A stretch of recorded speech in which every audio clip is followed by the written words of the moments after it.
Welcome back to the Marvel Movie Minute, a daily podcast in which we explore the films of the Marvel Cinematic Universe, 1 minute at a time. In this, our 5th season, we are looking at Joe Johnston's 2011 film Captain America, The First Avenger. I'm Andy Nelson from the Next Reel Film Podcast. Pete will be back with us next week. Today, we are talking about minute 44, which begins with Roedder, Hydra, and Schneider laying into Schmidt, and ends with Schmidt starting his retort. Joining us on the show today is the team from the Timeline Scavengers podcast, Colin Parker and James Anderson. Hello again, gents. Hello. Ooh.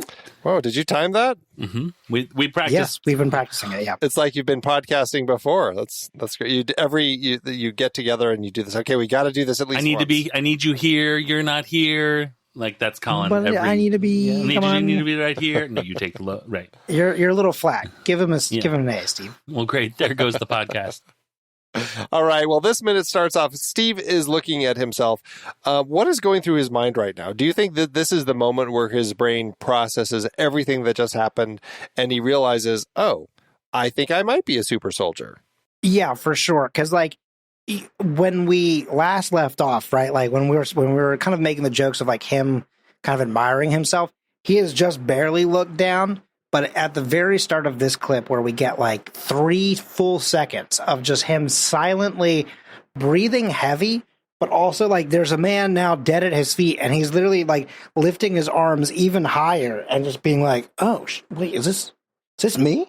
Whoa, yo. And like he keeps looking back and forth at them. I think he looks at each arm, I think at least twice. It's like it's such a long time to be standing there just looking at his arms. And it's like, it's very strange, but also at the same time, like it's great because he only had a very brief moment to like kind of process earlier when she's like, how are you feeling? And he's like, taller, which is like not really an answer. I mean, it is, but it's not really. It is literally true. Yeah. Right. But like, she's like, well, yes, nope, never, I won't. Never mind. Here's a shirt. Right. Yeah. And like that's all the time he gets before he's like, oh, my adrenaline is now coursing through my veins. I am taking off after this guy. This is crazy. Like he's never had an actual moment to like look at the results. And he's like, wow, I just did so many things that would have, like the second I tried to run, I would have died, and like now I've done all this.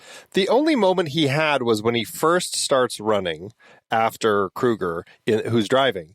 And suddenly it's like he realizes, oh, I could actually go faster. And he starts, he kicks it into high gear. And you're right. He does look down like at his legs, like I think. Or it's somewhere like he does look straight down and it's like, oh, no, let me put on the after boosters or like click in on the stick to run faster. Press the lighter 5 times and get that thing going. Exactly. Could he be checking himself for injury? I never thought about that before. If he's like, really? Nothing? Huh. His arm goes through glass, yeah. That's a good point. And I did wonder, like, when he jumps off of the car and like does the roll on the road, like I'm surprised there's not even like a smudge of dirt on him. And that's to that end, it's like, is the shirt by default because he's wearing it now also like a super shirt? Yeah, because it's like, how does this shirt not even have like a smudge on it? Like I'm a little perplexed. It got cut from the film, but it's a Marvel favorite. It is unstable molecules. Unstable molecules. That's right. That's what it is. Like no, and like that sounds like I'm pulling your chain or something. It is like one of the most common things in Marvel comics. Straight up, usually Reed Richards doing it, but like Reed Richards loves to just be like, you need something? Great. Here's some unstable molecules. And so like if it does anything that you don't expect it to do, he's just like, that's the case, Yeah. How they write off so much stuff. And I thought it was just a 60s thing, but I've read it up through like current comic books. It still exists. Yeah. Unstable molecules, the answer. Yeah. I was going to make a joke about Teflon shirts being all the rage in Brooklyn in the 40s, but Colin's answer was way more on point, and I just wanted to also this was a better no thing. Prize. Yeah. Yours was like a maybe prize. A try hard prize. Second prize, no prize, and that's no prize. That's actually no prize. Yeah. What do you think all the guys down at the end of the pier are thinking about what they just witnessed? I kept seeing these dock workers in the background like, I guess you don't see that every day. here's the thing. It stays so true to what New York is, because if Law and Order has taught me anything, it's that the craziest things could be John Mulaney happening. impression. Exactly. And they'll just be like, let me just keep moving these crates. He threw a Nazi out of the water. Crazy. Anyway, here's another crate. You know, or the opposite, where it's like, I didn't see nothing. Like a Johnny Tight-Lip sort of deal. Yeah. One of them's just like, just ignore it. Don't get involved. Right. Don't get involved. Hey, tell the new kid to keep his head down. Right. He's like, you already took your break for the day. Keep moving those boxes. And he's like, but sir, there's something. He's like, I don't care, Johnny. Keep them moving. We will hire the wet kid. The boxes aren't going to move themselves. That kid knows how to swim. You know how to swim? That's what I thought. Get back to work. Yeah. That's right. What's interesting in the script, this is when Peggy actually shows up. The script says, just then, Peggy squeals up in the sedan. She jumps out and runs to Steve. More Jeeps full of MPs screech in. Not necessary. I guess it would have like kind of closed the fact that, you know, they were all kind of on the case as well, as opposed to just Steve. But it's like, yeah, but do you need that? He didn't just leave.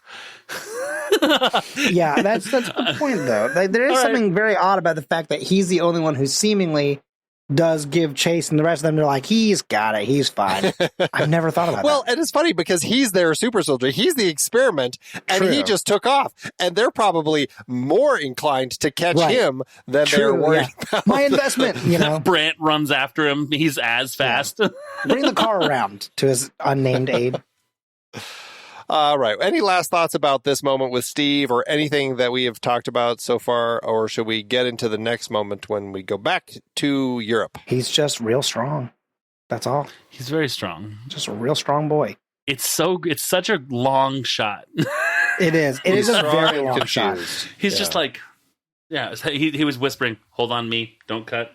He reminds me of the rock guy in the Neverending Story looking at his hands when he says, you look like such big, strong hands. It's also very funny because for a second I thought you meant like you were going to mention a scene with The Rock in it. And I was like, I remember the last time The Rock has done that. That's interesting. He's DC, so we can't actually talk about him. True, yeah, sorry. He doesn't exist. But that's one of my favorite things that we talk about sometimes, like on our show, is... The Neverending Story? No, yep. I just mean like when they leave shots on for too long. Like, it is one of those things where, like, I understand that people make mistakes sometimes, even in movies. Like, the amount of times where you probably have 20 takes, but you look at something so many times, it's like if you say the word Jell-O 80 times, after a while, it doesn't sound like a word anymore, right? Semantic satiation. You probably look at these scenes so many times that little things can slip through because you're just like, I've seen it so many times, it just kind of morphs into one thing, right? But, like, then you have scenes, though, where you're like, surely someone at some point looked at these scenes and went, do we need to stay on him for 5 full seconds in silence?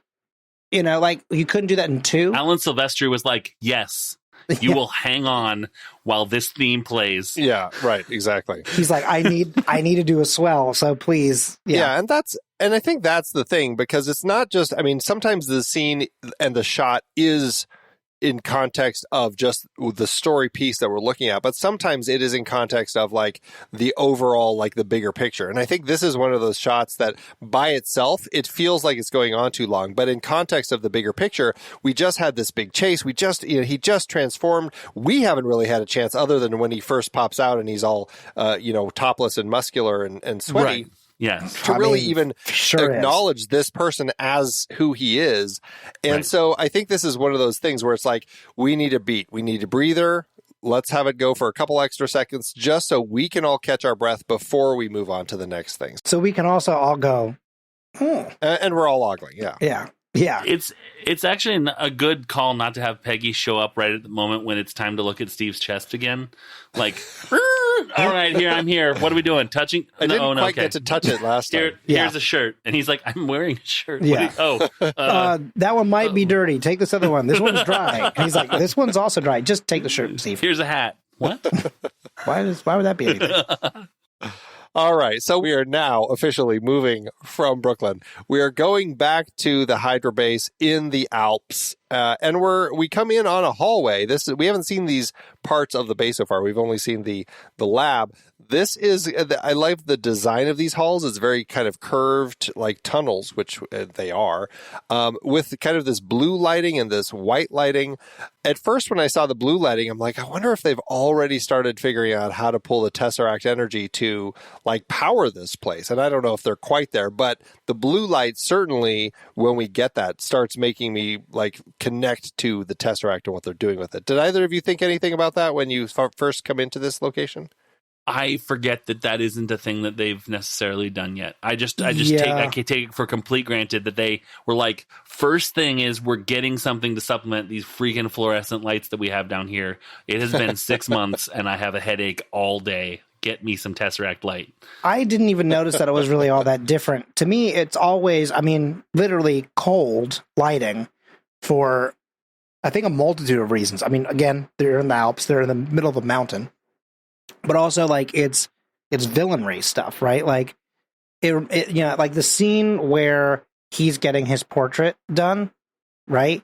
It's like they are indoors, but like it just like that whole scene is chilling from like start to finish. And so I feel like every time you step foot into that base, I feel like they change this lighting to make you feel like, oh gosh, you know. The Hydra lighting director is like professional, like trained.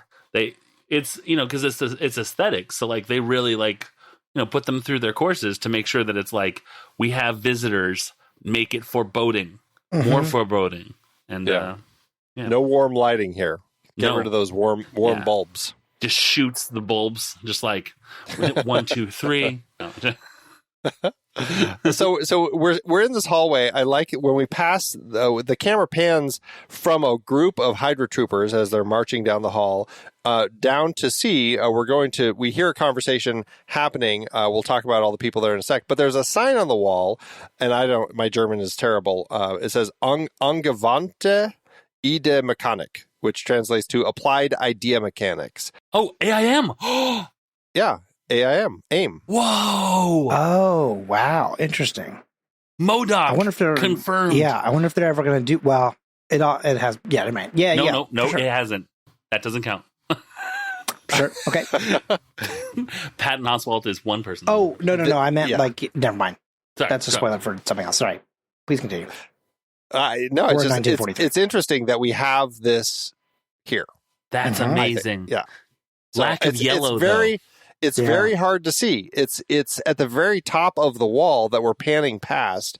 But if you see it, you can translate that. And that's what it is. There you go. That's very, very cool. Do you think that is like just like a nod because at the time they weren't really sure if they were ever going to do anything ever again? Or do you think they were like, let's plant just a little seed for everyone with eagle eyes to like... I feel like at this point, just like the Synthetic Man, I think that they were dropping a lot of things in here just to have them in here because this was still so early on in all of this that I think they were, they just weren't super sure. Sure. Like when X-Men was having lists of names and it's like, yeah, you've heard of that one and that one and that one. Right. Yeah. Love it. So Easter eggs with no value, no candy inside. Right. Yeah. No, but it's there, and that's what's fun because I love that. The fact that it is here, theoretically, they could decide much later to actually do something with it, and that's one of those things that's kind of leaving fun to your see. Easter egg open for like with an open socket, so that if someone, it's not retcon because it was always there. Right. So if someone wants to just plug into that, I love stuff like that. Love that so much. Yeah. That's ideal franchise filmmaking, if you ask me. Right. Yeah. Well, and that's what not to kind of go off on another tangent, but like in Spider-Man 2, the very first of the sequels of kind of like when Marvel really kind of started figuring stuff out, I felt like it was the Spider-Man films. And Spider-Man 2, we had his teacher was, and I'm going to forget his name, but Mark Connors. You're right. Connors. Who would become the Lizard. Yeah. And just the fact that they had him there, just as a teacher, just as this one-armed science teacher, I'm like, oh, this is exciting because we don't even need to go into whatever the story is going to be. It's just the fact that he is there. That could be something that they use later down the road. And I thought that was a great way to kind of start doing exactly what they have now become known to do. Absolutely. It's the idea that you never have to make up a name in a Marvel movie. That's ever. Like, I want to be able to go on and be like, that friend was named what? Betsy? Okay. Right. Yep, there she is. Like, there's no reason to, like, I mean, listen, you can make new characters, and that's fine. I would actually love more of that. But I love when they're like, and that's a person, and that's like that Contessa Valentina, whatever, with Julia. I was like, what an over-the-top, last-minute swing from Falcon and Winter Soldier. And then I looked, I was like, oh, well-established character. Got it. Yeah, exactly. I mean, because it's also such a deep history at this point in comic books, that at some point, even if it's just a bit character, the amount of names that are definitely in there, and now with all these, the fact that we can make digital databases, some intern for sure just has an Excel spreadsheet of like 2-bit characters that have never made an appearance more than once. So we could just steal that name and like have it be an Easter egg. But if we want to then make it into something, we totally can, There's no reason, like you said, to just leave something. Like, stop calling people man in 1943, right? Right. Start being like Brent Howard, and you're like, oh, who is that? If you are an extra in a Marvel movie and you are filling out IMDb, go to the Marvel Wikia and pick a name. Pick somebody, yeah. Stake your claim. That is genius. Yeah. That's exactly what people need to start doing. So we see these Hydra troopers. We see a whole group of them walking by, and then they're going to stop at one who's standing in the hallway. One of our gentlemen will. They're, according to the art of Captain America, Ryan Meinerding said there were 5 classifications that they came up with for the Hydra troopers. There's an infantry with a light weapon, infantry with a heavy weapon, a flame trooper, a pilot, and a motorcycle soldier. So those are the 5 types. And I'm not exactly quite sure which ones we're seeing. Do these have light weapons or heavy weapons? I don't know. The guy at the door is very menacing, though. And I love that they worked so hard on the outfits. And what I thought was great is for their outfits, the Hydra troopers have kind of a signature H on their outfits in the comics, and they realized that with the kind of the straps that they have, they could kind of turn it into an H on all of these guys. And so I think that's kind of a cool little nod that they have here. Yeah, it makes it look not as cartoony, but like it gives it like a real basis, basically. Yeah, exactly. Kind of like what they do with Captain America's outfits later in the film. Yeah, right. Yeah, there was an entire person like hired to be like, the feathers. They've got to go. Figure out the feathers. We want them to. There are people that love them. They look so stupid. But really, feathers, just figure it out. Just do something. You're else. Hired. Yeah. Scott. Yeah. Just go get it. Scott Lang is like, I don't think I should be given this much. He stole those feathers and went to jail, and that's a whole other story. Ant-Man episode 0. If you ask me, those are America's feathers. They're eaglet feathers. Well, okay. Should we talk about our Germans that we have here? Yes. Yeah. All right. So we have been hearing a conversation going on. We came in off screen. There's a conversation happening and the camera pans over and we see Schmidt walking ahead of 3 SS officers. They are Roedder, Hutter, and Schneider are the 3 guys. These are the 3 people who have been sent by Hitler to kind of check in on what's going on here. They're very disappointed. The Fuhrer, as Roedder says, is not accustomed to being ignored. And as we learn, he's funding the research. They want weapons. And what Schneider says, and I thought this was funny, he says, you serve at his pleasure. He gave you this facility as a reward for your injuries. And so this is a very interesting conversation because there's clearly an interesting thing going on between Hitler and Schmidt as far as what kind of their expectations are and the relationship between them as far as Schmidt is this evil guy, evil scientist who's kind of coming up with stuff for him. But there's also this element here that, okay, Hitler knows that he has this thing happened to him. And now, as he says, Schmidt says, call it what it is. It's exile. I no longer reflect his image of an Aryan perfection, which is, it's really interesting. We're getting closer and closer to kind of that reveal with all of this. Right. Yeah. How does this play for the two of you? I mean, like, there's an HR department in every organization. And right.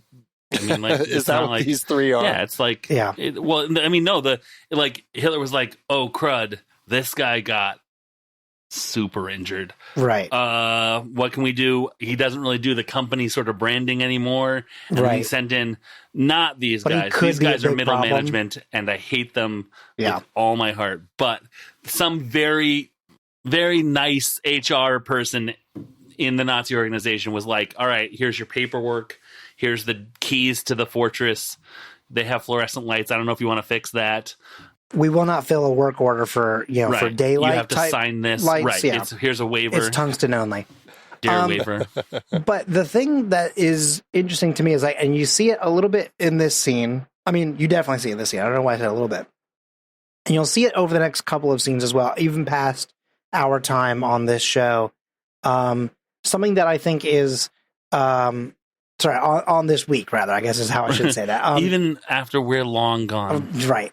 No, but like, I think something that's fascinating is that like in organizations, fictional or real, there is an interesting thing about when there's someone who is in power and it is by word, not by force, right? And this happens we actually recently talked about this with British soldiers in India in 1942 when we did some episodes from Ms. Marvel doing some flashbacks there. There is something very fascinating about people who believe that they are in power simply because it is like on a piece of paper, essentially. Right. And so they walk into this space like assuming that they have power over Schmidt. Right. And that he will respect that because he, as a part of their organization, surely knows that there is a hierarchy that he must follow. And they let that sort of smugness of, well, my papa got me this, this job in the branch kind of thing, right? Like they've been moving up, but like they don't ever at any point give me the idea that they have ever really fought anyone or anything. They are very much like the bureaucrats of this organization. The bureaucrats. And like the way that, that's very good. And like, it's in the way that they speak to him, right? Like, even when they're like, you serve at his pleasure, right? Like, like, please, like, this is an honor, right? But like, I think they all know that it's not. And, they kind of do the same type of scene in What If, right? Where here they say, like, you serve at his pleasure, right? Or like, these are his demands. And like, they always kind of come at him with these words to kind of be like, well, you answer to us. And I like his ever, like throughout these next few scenes and stuff like that, you see that moment where he's like, okay, I'm playing along. And then he slowly makes that turn. And like we see at the end of this scene too, like when he takes the pause to be like, would you like to see? And then we cut. But like you see that moment where he makes the decision of, okay, now's the time. Well, and it really comes because Schneider actually uses the words Red Skull, and he calls him that. And like this is the first time in this whole film that has been said. Up to this point, he's always been Schmidt. And we know like he's Red Skull, but no one has said it until Schneider finally says the Fuhrer feels, how does he put it? The Red Skull has been indulged long enough. Right. And that is like, for somebody who thinks that he is doing God's work or God work, like literal God work, that is like very denigrating to know that, Hitler looks down on him enough to call him that. And Schneider and these other guys all look down on him too, and so I think it's a great turn, and like the way the conversation plays is very smart to kind of see how Schmidt reacts to them and kind of goes along with that. Like from that point on, he has made his decision and is moving forward in a very particular direction. Yeah. And he starts to show his hand like more and more as he goes. Like that's what I mean by like that slow turn where like he makes the decision. But like he's like, okay, I'm still gonna play your game, but like I'm gonna do it now on my terms, sort of situation. And like he starts to really, for a brief moment at one point, he kind of lays it on thick until he starts, supervillain monologuing. But that's not in this episode. But still, like it's this interesting thing where he's kind of like, okay, you think that simply because you're told that you can come tell me this thing that you're more powerful than me? No. That's not what power is. So you think that there was a way that these three were going to leave this facility? I think that, like, if they were coming in, again, just like do like a routine checkup, right? And they just sort of did the meeting, because, like, you know, again, he's like, okay, great, see ya, right? I don't think there's nothing in the initial conversation that made me think that he was like, oh, I'm going to kill them the second they walk through this door. It's the fact that they insulted him and stuff like that. Because he hasn't fully, they haven't fully done that thing where they're like, and now we have no use for the Nazi party, right? Because they're making their plans. No, but they have. They replaced all the swastikas with Hydra logos. Well, that's the first thing. Like we see Roedder stops, he sees all the Nazi insignias are gone. It's all Hydra logos everywhere. Yeah. But my point is that I don't think there's nothing in this scene to me that says when these people come to visit me, I'm just going to kill them, right? Like, I think that initially it's like, all right, I will satisfy them and, like, you know, whatever. Like, he doesn't really care about it because he's moving on with his plan, right? And, you know, again, like, I don't want to get ahead of it. Well, let's come back to this conversation when we move into the other room. Yeah. I think he's done some stage setting next minute. Oh, yeah. That to me says there was no way that this trio was going to leave the facility. Well, it all depends on how ready is he. Well, he's very red, but ready skull. Yeah. He's very ready. Ready and ready. I think that this was, they were walking into the lion's den and they decided to burn the lion with lit cigarettes as they walked into the den. So he's like, wow, I'm like super gonna kill you. Like, that's what I'm saying. You literally just said what I said, which is that, like, No, you said that he wasn't going to kill them. Right, because I'm saying he was always going to kill them, and then they provoked him, so he's like, oh, that's not how you worded that to me. Yeah, but, I mean, I said, okay. Sorry. The phrase walking into the lion's den means you're going to get eaten by a lion. So and maybe I didn't say that right, but, like, to go into the lion's den means that you are going to be in grave danger of being killed by a lion. So to welcome people in, he's like, come on in. And then they provoked him and he's like, well, I was already going to kill you, but now, like, I'll kill you last or whatever. He didn't kill the guy that said the name last, but in my opinion, it was just like, okay, let's get this over with. I have, like, more important things to do. And then when they were like, okay, here's this insult, he, like, stops the tour to take them off to some other spot, basically, to be like, okay, cool. Like, now I'm definitely gonna, like, now I'm just gonna kill you. Wait. So he wasn't going to the lab before they insulted him?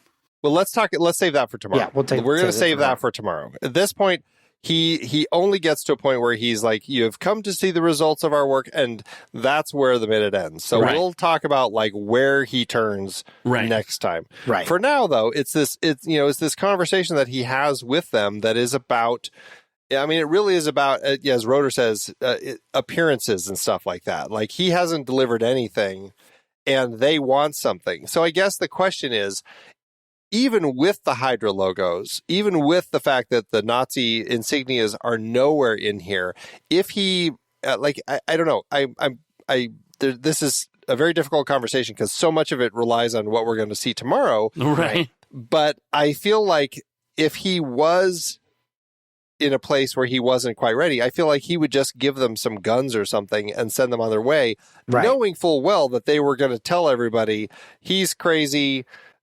We need to end this. He doesn't have any Nazi stuff anywhere. He's starting his own thing. And, but at that the Nazis would have invaded and he would have just, killed them anyway. So, yeah. So I think either way, he would still, as far as he's concerned, find a way to be on top. Because I think he already has his plan. You know what I mean? Like, he's already like, I don't care what they do at this point. Like, they're beneath me. Well, I think he kind of does. But again, I want to save that for tomorrow because there's some stuff that happens between him and Zola that I want to, that make me think perhaps otherwise. All right. Well, I want to talk a little bit about Roedder, Hydra, and Schneider. Are we going to talk Krautrock right now? Well, a little bit. I also want to do the IMDb game. Okay. We do the IMDb game with everybody of any note when they come on screen. And sometimes it's harder, and I don't necessarily make it a game because it's so hard with people like these three who you otherwise really have no idea who these actors are. Roedder is played by Anatoly Taubman. He's the one who's kind of in the lighter gray outfit. He is a... what is his role? He is a colonel general, an Oberstgruppenführer. Right. That means colonel general in the SS. And Anatoly Taubman plays him. Anatoly Taubman was born in Zurich. He is of Russian, Polish, Slovakian, Austrian, and former East Prussian blood. Wow. Changed his blood. I was pretty impressed with Prussian that. Yeah. The four films, I'm just going to tell you for these three because I am convinced that neither of you are following these actors religiously, and you know exactly what they're known for are. So the four films IMDb says they're known for: Captain America: The First Avenger, number 1. Number 2, Quantum of Solace. He plays Elvis, and I can't remember an Elvis in Quantum of Solace, but he plays Elvis. Probably one of the gunmen or something. Yeah. Something like that. Yeah. He plays Dardon in Taken, and he plays Holger Stark in The Fifth Estate. So he plays a Stark in another franchise. Very nice. I guess it's not a franchise. That's Anatoly Taubman. Next up, we have Jan Pohl. Jan is German. He is Hütter, the younger one. Yeah. And his four known fors are this is his first known for. The second one is he's Hans Brunt in Miracle at St. Anna. Third, he's a ministry official in Fantastic Beasts: The Secret of Dumbledore. And last but not least, he plays Sasha in The Counterfeiters, which is that is a fantastic film, definitely worth checking out. So that is Jan Pohl, our Hütter. Last but not least, we have the older looking guy. This is Schneider. He's got the mustache, played by Eric Redman. Eric Redman is known for Captain America: The First Avenger. All three of them, this is their first known for. Second, he plays the German Bosun in U-571. He plays German number 1 in Saving Private Ryan, and he is Herr Stripley in The Night Manager, the adaptation of John le Carre's novel with Tom Hiddleston and Hugh Laurie. Right. So. Yeah, so those are the three that we have here. They're going to be very short-lived roles, but we've got a few minutes to enjoy them. So I wanted to fill you in a little bit on them. Oh, and I mentioned, so Roedder is the Colonel General, and then Hütter is he's a major. He's a Sturmbannführer, and Schneider is the Obergruppenführer. He's the Major General. So those are our three gentlemen that we have here. But it sounds like you've got more German stuff that you'd like to talk about with these three. Yes, I do want to say, bring over my nicknames for them, just for my ease of use. I have Roedder as balding, Hütter as young, and Schneider as short. That was how I identified them to make the leap from IMDb to the screen. Schneider does remind me of the guy that played Major Dad was in this movie. He looks just like that guy. Maybe it's just the mustache. Gerald McRaney, right? Yeah, exactly. Yeah, the guy who is he was. What was the other show that he was in? That it's funny that Major Dad is what you go to with him. Listen, the USA Network was incredibly kind to me. Simon and Simon, right? Simon and Simon. Right. They are all named after members of the band Kraftwerk. And I did for this show. That was where I stopped for our show.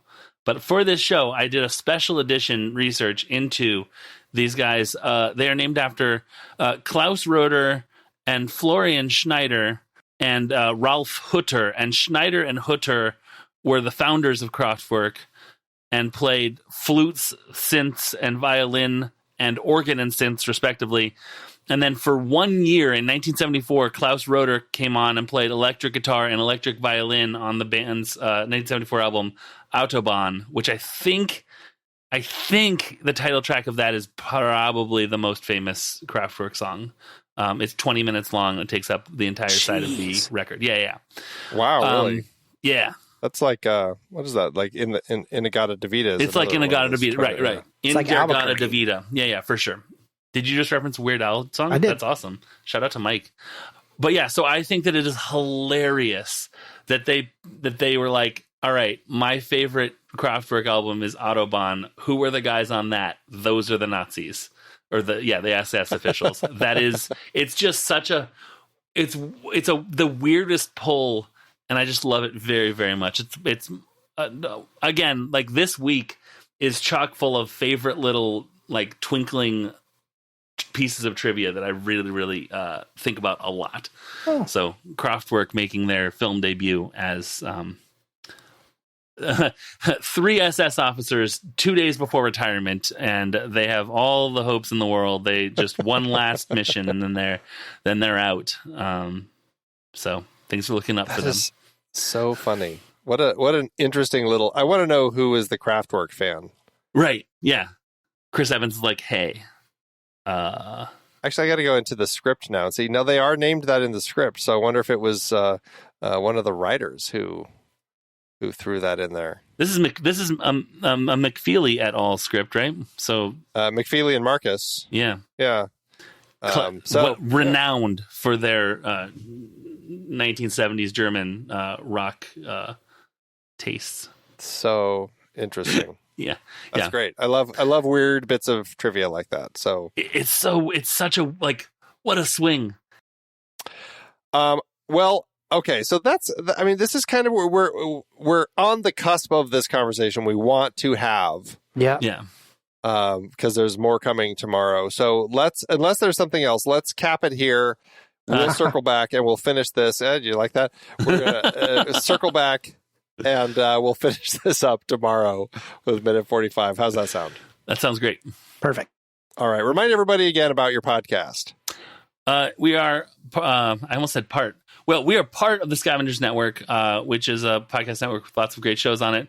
Our great show is called Timeline Scavengers, where we're going through the MCU in historical order. And by MCU, we mean official MCU and also any other of the shows that basically came out. The things that we like. Since Iron Man started. In historical order, by which we mean like on a timeline where things take place. No matter what the work is, we're going through in that order, leaning heavily on the MCU wiki, which you should check out. So you can find us on Twitter at Timeline Scav, which is all going to be in the show notes. We're having a lot of fun doing it and coming up with just, filling our treasure troves with inside jokes and small little asides and trivia and, just dumb things that we bring to other people's shows, which I'm sure it's very fun for all of us. It's like a plague. Timeline Scavengers. The Timeline Scavengers plague. If you give us a review on iTunes and just be like, I got the plague, I will know. No. No? Is that nothing? I got the plaque. Cut that. Say it, I got the plaque. All Switch right, that G for a Q. All right. Everybody tune in, check out their stuff. It is in the show notes. We will be back one more time to talk about Minute 45 tomorrow. So until next time, true believers.